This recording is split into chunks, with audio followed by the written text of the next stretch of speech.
গরু চুরের কোনো মামলা নাই, দিন দুপুরে পাতিল চুরের মামলা নাই, মসজিদে জুতা পিটাই তারও কোনো মামলা নাই, একজনে 6টা না জানাইয়া জেনা করে তারও কোনো মামলা নাই। তাহিরি কোন অপরাধ করেছে বাংলার মাসরত থেকে সুন্নিদেরকে স্পষ্ট জানাই দিতে হবে।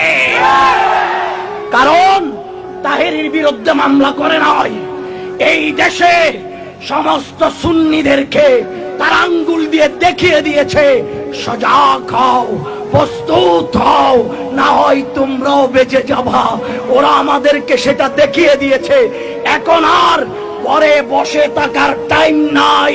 প্রেম যদি তাকে খোদা কি কসম 1 মিনিট সময় দেব, 1 মিনিটে যারা ময়দানে নামতে পারবা রেল বিট ছেড়ে প্রমাণ পাবো।